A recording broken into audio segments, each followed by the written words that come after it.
Right.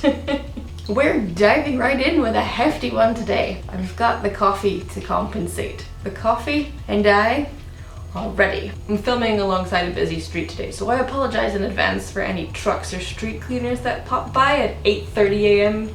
Okay, let's get started. So today I wanted to chat about something systemic that occurs within self-help, self-care, and holistic practices and communities. Something that's a real pandemic in its own right. Too soon? Too bad. It's called toxic positivity. Toxic positivity is what happens when you look at the problems in your life, and instead of taking the time to assess them and think about them in a constructive way, you shove them under the rug by sugarcoating them with sunshine and rainbows. Toxic positivity is kind of like that somewhat misguided but well-meaning relative that you've got on Facebook that only posts shitty quality JPEG inspirational quotes and attempts to remind you that, "Don't worry, honey, if you just think positive thoughts, you'll get yourself a real man and a real job. It'll all work out. Just believe."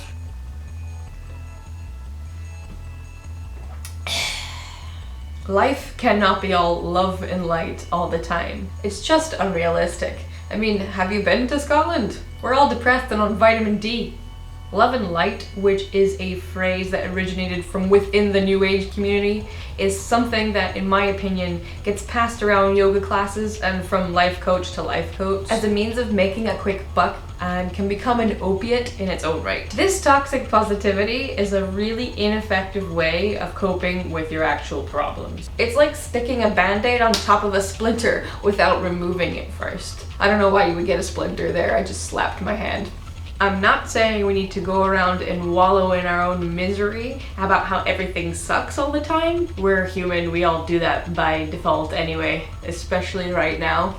But if your self-care or self-help or holistic practice, which is meant to improve your well-being all around, doesn't look at the dark side of your tendencies with an aim to improve them, as well as lifting up your best qualities, you might not be doing all the work you actually need to do to feel better in the long term. For example, I can go on and on about how my recent hill walking trips are an excellent way of grounding me.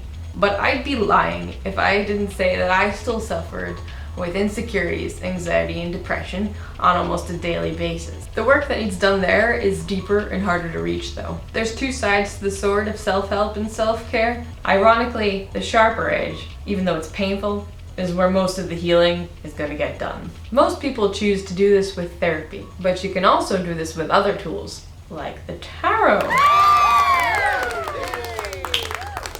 Thank you.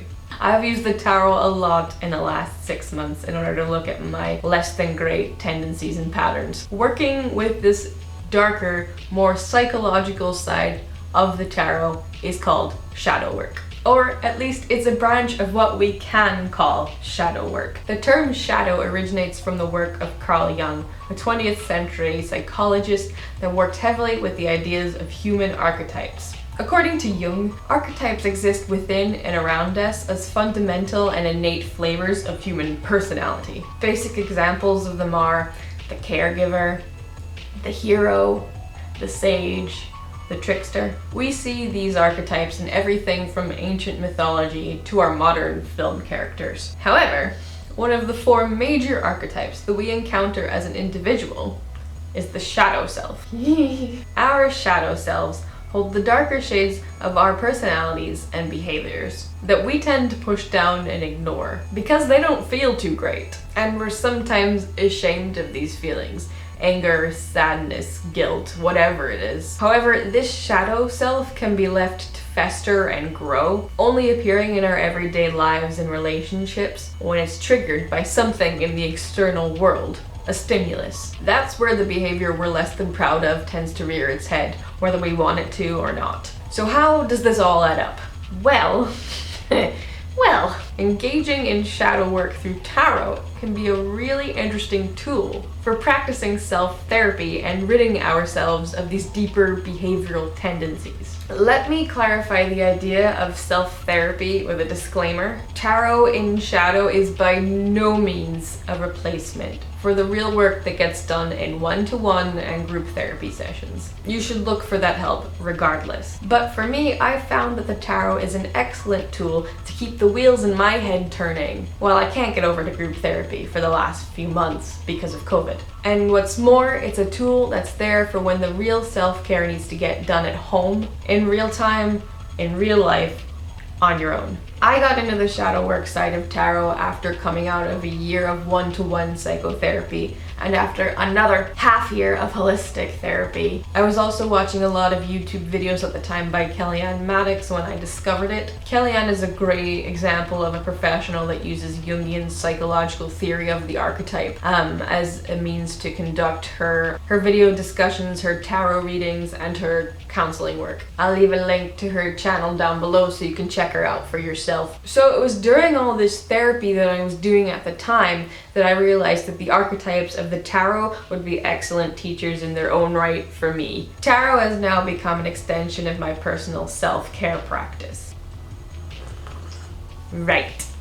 How does this shadow work in theory? I am so glad you asked. Let's break it down even further. Every tarot card, which is infused with multiple meanings to begin with, can be interpreted upright or in reverse. The reverse side of the tarot is often where the deep shit happens. Whether you use the reverse side of the tarot or not depends on how well you want to get to know yourself, and if you don't mind a bit of real talk and the truth getting hurled right at you. But that said, even upright, the cards are just gonna serve you the dirt anyway sometimes, am I right? Looking at you, Suit of Swords. Tarot is an intuitive tool, firstly. So when you pose a question to the cards and you look at the keywords and meanings of the cards that you pull, there are going to be certain words that jump out to you more than others. And that's the psychology of the cards themselves. What hits your eye about the card first is usually what deep down resonates with you most about it. Sometimes it's not necessarily the keywords, it could be the image itself. What matters is that you react to it. And if the message you're seeing stings you a bit, if it's a tiny bit painful, try not to shove it down. There's the real work that needs to get done. In that feeling, that's your real intuition talking. You have to hold on to those shadowy feelings and have a real good look at them. That's self-help. That's self-care. That's self-therapy. That's healing. And then grab a journal, bitch, because it's time to start self-parenting. Self-parenting, that's a topic for another video, or maybe another lifetime. So to wrap this all up, and because I'm a masochist who likes to put my life online, we're gonna do an exercise in shadow work right here in real time, right now. All right, let's do this. Who's excited? I'm excited. Watch me get a million cards in reverse now. Awesome. Not even gonna ask a full-on question, just gonna pull 2 or 3 cards here and see what hits me the most about them. Bit risky. You're live on candid camera. Does anybody even know what that is? My note to myself in my script here is, please remember to make this bit funny, even if it's pain. You must laugh through the pain to process it, yes. That is my literal note to myself. Right. Okay. We've got the Empress reversed, the Hermit, and the Page of Wands reversed. Already this is shouting at me it's not time to grow certain things, and that I need to take the time to think for myself, and that maybe my inspirations aren't as pure as I think they are. See, it's the psychology of the cards and the meanings and the keywords in reverse, no less. They jump out to you, and then you make sense of them right on the spot. Time to get my journal out. Where's my journal?